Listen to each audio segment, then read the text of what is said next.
Welcome to kodaiSamayal. இன்னைக்கு நம்ம kodaiSamayalல கவுனி அரிசியில ஸ்வீட் எப்படி செய்யலாம்னு பார்க்கலாம். எங்க சேனல் உங்களுக்கு பிடிச்சிருந்தா சப்ஸ்கிரைப் பண்ணுங்க. இந்த black riceல அதிகமா சத்து இருக்கு. இன்னைக்கு நம்ம செய்ய போறது ஒரு ஹெல்தியான ரெசிபி. இந்த அரிசி வேகிறதுக்கு ரொம்ப டைம் எடுக்கும். இத குறைஞ்சது ஒரு 8 மணி நேரமாவது நம்ம ஊற வச்சிட்டு அப்புறம் வேக வைக்கலாம். நான் அரிசியை கழுவி ஒரு 8 மணி நேரம் ஊற வச்சிருக்கேன். இப்போ அந்த ஊற வச்ச தண்ணியோட நம்ம குக்கர்ல சேர்த்துக்கலாம். 1 கப் அரிசிக்கு 2 கப் தண்ணி சேர்த்துறலாம்.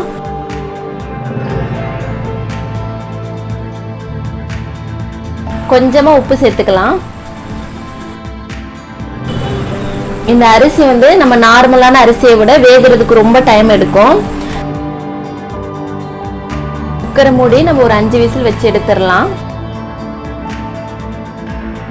வீக்லி ஒன்ஸ் இந்த அரிசி வச்சு இந்த மாதிரி குழந்தைகளுக்கு ஸ்வீட் செஞ்சு கொடுக்கலாம். இப்போ அரிசி நல்லா வெந்துடுச்சு. இதை நல்லா கலந்துடலாம். இந்த கவுனி அரிசி பசியை கண்ட்ரோல் பண்ணும். அதனால வெயிட் லாஸ் பண்ணணும்னு நினைக்கிறவங்க இதை அதிகமாக சேர்த்துக்கலாம். டெய்லி நைட்டு நம்ம இந்த கவுனி அரிசி கஞ்சி சாப்பிட்டோம்னா சீக்கிரமா உடம்பு குறையும். இப்போ இதில் நம்ம சுகர் சேர்த்துக்கலாம். நமக்கு எவ்வளோ ஸ்வீட் தேவையோ அந்த அளவுக்கு நம்ம சுகர் சேர்த்துக்கலாம்.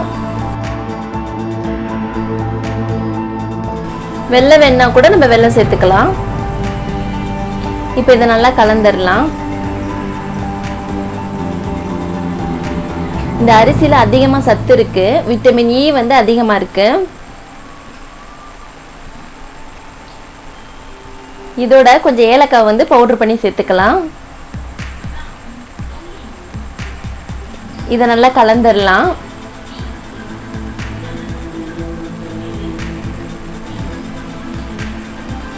இதோட கொஞ்சம் தேங்காய் சேர்த்துக்கலாம்.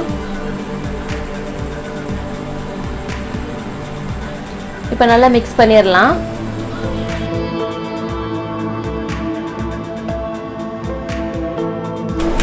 இந்த black riceல புரோட்டீன், அயன், விட்டமின்ஸ், மினரல்ஸ் எல்லாமே அதிகமா இருக்கு.